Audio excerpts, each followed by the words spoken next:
আকিকা না দেওয়া থাকলে কি কোরবানি দিতে পারে? কোরবানির নিসাব পরিমাণ সম্পদ সম্পর্কে বলবেন, কতটুকু সম্পদ থাকলে কোরবানি করতে হবে, কোরবানির গোশত ফ্রিজ রাখা যাবে কিনা, যারা কোরবানি দেয় সেসব আত্মীয়কে কি কোরবানির গোশত দেওয়া যাবে? অনেকে গোশত না দিলে আবার মাইন্ড করেন, তবুও তাদের প্রচুর গোশত হয়। ফজরের নামাজের পর ঘুমানো শরীয়তে বিধান কি? গোপনাঙ্গের লোম পরিষ্কার করলে কি গোসল ফরজ হয়? কোরবানির সামর্থ্য থাকা সত্ত্বেও কেউ কোরবানি না দিলে গুনাহগার হবেন কিনা? মৃত আত্মীয়র নামে কোরবানি করা যাবে কিনা? পেঁয়াজ খেয়ে মসজিদে গেলে কি গুনাহ হবে? পুরুষের আনাগোনা থাকার সম্ভাবনা থাকলে নেকাব পরে নামাজ পড়া যাবে কিনা? কোরবানি করার সময় ওই পশুতে যতজন শরীক থাকে ততজন ব্যক্তির নাম নিয়ে গরু জবাই করা হয়, এটা কতটুকু যৌক্তিক? ঘুমের কারণে ফজরের নামাজের সময় উঠতে না পারলে যখন ঘুম ভাঙবে সাথে সাথে কি নামাজ পড়ে নিতে হবে, নাকি ফ্রেশ হয়ে আস্তে ধীরে পড়া যাবে? আর বিলম্ব না করে আপনাদের যে সমস্ত প্রশ্ন ইতিমধ্যে পেয়েছি সেগুলোর উত্তর দেওয়ার পালা আমরা শুরু করছি। মালিক শাহ জাইন আপনি জানতে চেয়েছেন, যারা কোরবানি দেয় সেসব আত্মীয়কে কি কোরবানির গোশত দেওয়া যাবে? অনেকে গোশত না দিলে আবার মাইন্ড করেন, তবুও তাদের প্রচুর গোশত হয়। কোরবানি দিলেও কাউকে কোরবানির গোশত দেওয়া যেতে পারে, কারণ আল্লাহ রাব্বুল আলামিন কোরবানির গোশত সম্পর্কে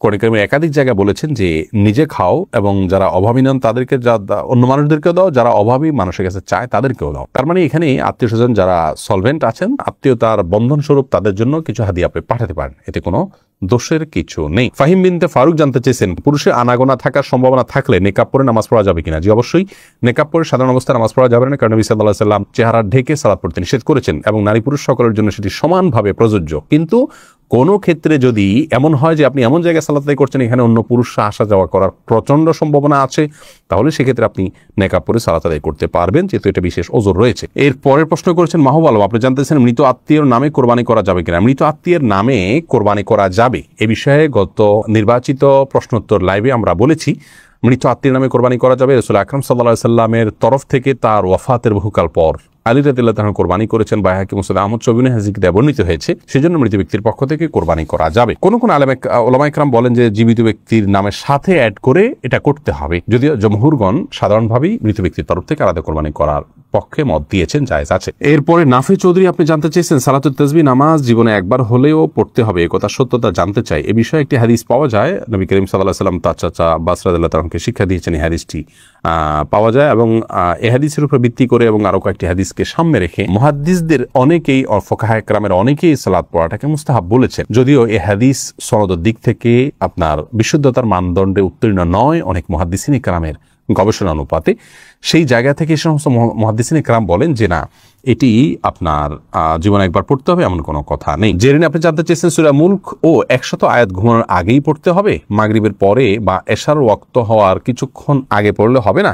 মাগরিবের পর থেকে পড়লেই হবে বোন, এটা ঘুমানোর ঠিক আগ মুহূর্তেই পড়তে হবে এমন কোনো কথা নেই। রাতের যে আমলগুলো আছে শোবার আগ পর্যন্ত, মাগরিবের পর থেকে নিয়ে শোয়ার আগ পর্যন্ত যে কোনো সময় পড়লে আদায় হবে ইনশাআল্লাহ বিইذনিল্লাহ। এরপরে যে প্রশ্ন আমি দেখতে পাচ্ছি তাহলে এমডি সাইদুর রহমান আপনি জানতে চেয়েছেন, কোরবানি করার সময় ওই পশুতে যতজন শরীক থাকে ততজন ব্যক্তির নাম নিয়ে গরু জবাই করা হয়, এটা কতটুকু যৌক্তিক?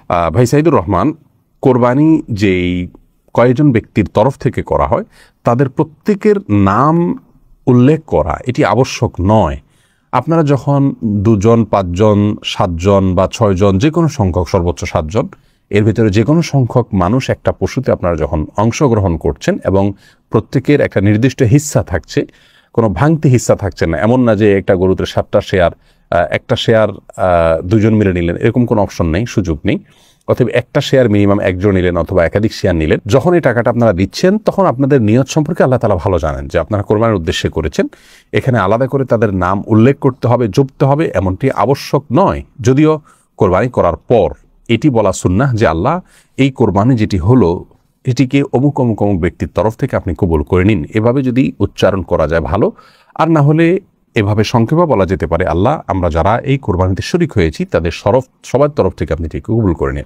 আলাদাভাবে নাম জপাটা আবশ্যক নয়, যদিও পরে নাম উল্লেখ করে তাদের তরফ থেকে কবুলের দোয়া করা যেতে পারে এবং মুস্তাহাব, সেটি করলে ভালো। তাওহিদুল ইসলাম সজীব জানতে চেয়েছেন, গোপনাঙ্গের লোম পরিষ্কার করলে কি গোসল ফরজ হয়? না, এর সাথে গোসল ফরজের কোনো সম্পর্ক নাই, বড়জোর অজু করে নেবেন, পরিষ্কার পরিচ্ছন্ন হবেন। ফাহাদ ফাতেমা জানতে চেয়েছেন, ঘুমের কারণে ফজরের নামাজের সময় উঠতে না পারলে যখন ঘুম ভাঙবে সাথে সাথে কি নামাজ পড়ে নিতে হবে, নাকি ফ্রেশ হয়ে আস্তে ধীরে পড়া যাবে? এক্ষেত্রে রাসূল আকরাম সাল্লাল্লাহু আলাইহি ওয়াসাল্লামের যে হাদিস রয়েছে সেটি হলো, মান নামা আন সালাতিন আও নাসিহা ফালইউসাল্লিহা ইযা যাকারাহা ফাইন্না যালিকা ওয়াক্তুহা। যে ব্যক্তি ঘুমিয়ে পড়েছেন এবং ঘুমের প্রাবল্যের কারণে সালাত মিস হয়েছে কিংবা ভুলে গেছেন, এরকম ব্যক্তি যখন স্মরণ হবে অথবা ঘুম থেকে যখন জাগ্রত হবেন তখনই সালাত আদায় করবেন, সেটাই তার ওয়াক্ত।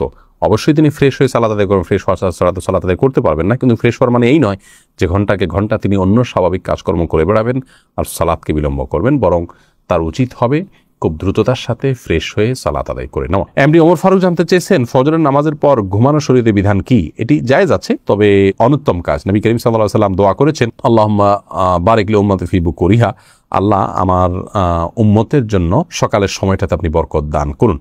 অতএব সকালের সময়টাতে না ঘুমানো উচিত বা উত্তম। কেউ অসুস্থ থাকলে ভিন্ন কথা, বৃদ্ধ হলে ভিন্ন কথা। তবে যদি কেউ ঘুমান, তিনি কোনো বড় গুনাহ করেছেন, অপরাধ করেছেন, এই লেভেলের সমস্যা নয়, অনুত্তম আর উত্তমের বিষয়টি এতটুকু। তাছাড়া নবী সাল্লাল্লাহু আলাইহি ওয়াসাল্লাম সকালে ঘুমাতেন না কখনো, সেজন্য এটি সুন্নাতের খেলাফ। এমডি সোহেল জানতে চেয়েছেন, কোরবানির গোশত ফ্রিজে রাখা যাবে কিনা? হ্যাঁ, কোরবানির গোশত ফ্রিজে রাখতে পারেন, কোনো অসুবিধা নেই। তবে ফ্রিজে রাখার উদ্দেশ্যেই যেন কোরবানি না হয়। কোরবানি করার পর গোশত থাকলো, থেকে গেল, সেগুলো রেখে দিলেন ফ্রিজে, অসুবিধা নেই। ইসমাইল দেওয়ান জানতে চেয়েছেন, পেঁয়াজ খেয়ে মসজিদে গেলে কি গুনাহ হবে? পেঁয়াজ বলতে কাঁচা পেঁয়াজ যদি খান, কাঁচা পেঁয়াজ খেয়ে সেই অবস্থায় মসজিদে যাওয়া নিষেধ, হাদিসে স্পষ্ট নিষেধ আছে। তার কারণ হলো মসজিদে ফেরেশতা থাকে, অন্য মানুষরা আছেন, কাঁচা পেঁয়াজ খেলে মুখে দুর্গন্ধ হয়, সেই দুর্গন্ধ নিয়ে মসজিদে গেলে আশপাশের লোকদের কষ্ট হবে, ফেরেশতাদের কষ্ট হবে, সেজন্য হাদিসে নিষেধ আছে।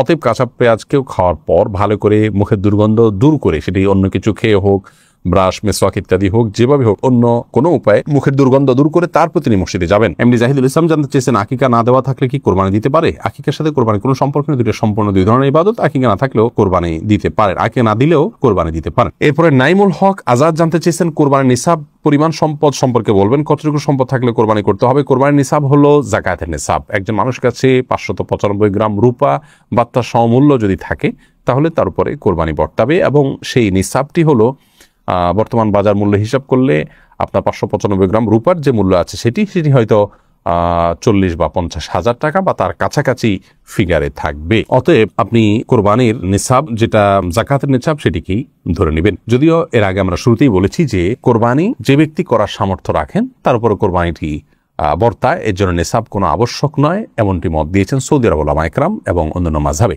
হানাফি মাযহাব বা আমাদের ওলামা ইকরাম বা আমাদের যে স্কুল অফ থট ওলামা ইকরাম ফলো করে থাকেন, সেটিতে আপনার যাকাতের নিসাব হলে তখন কোরবানি আবশ্যক হবে বা বর্তাবে। শামীম আপনি জানতে চেয়েছেন, কোরবানির সামর্থ্য থাকা সত্ত্বেও কেউ কোরবানি না দিলে গুনাহগার হবেন কিনা? কোরবানির সামর্থ্য না থাকা সত্ত্বেও যদি কোরবানি না দেন, তাহলে তিনি গুনাহগার হবেন। ইমাম আবু হানিফা রাহিমাহুল্লাহ তার মত অনুযায়ী, যেটিকে ফলো করে আমাদের দেশের বেশিরভাগ ওলামা ইকরাম। আর আরাবিয়ান স্কলারদের মধ্য থেকে সৌদি আরবের ওলামা ইকরাম বিশেষত, তাদের এক্ষেত্রে দৃষ্টিভঙ্গি ভিন্ন রকম। তারা মনে করেন কোরবানি এটি একটি সুন্নাহ আমল, যার কারণে কোরবানি যদি কেউ সামর্থ্য থাকার পরও না করেন, তাহলে তিনি সুন্নাহ তরক করলেন। এটি সুন্নাতে মুআক্কাদা বা গুরুত্বপূর্ণ একটি সুন্নাহ তরক করলেন, সন্দেহাতীতভাবে তিনি ক্ষতিগ্রস্ত হলেন, কিন্তু তিনি বড় ধরনের কোনো গুনাহগার হলেন না। যেমনটি আমাদের ওলামা ইকরাম মনে করেন ওয়াজিব তরক করার গুনাহগার হবেন সামর্থ্যবান ব্যক্তি কোরবানি না দিলে।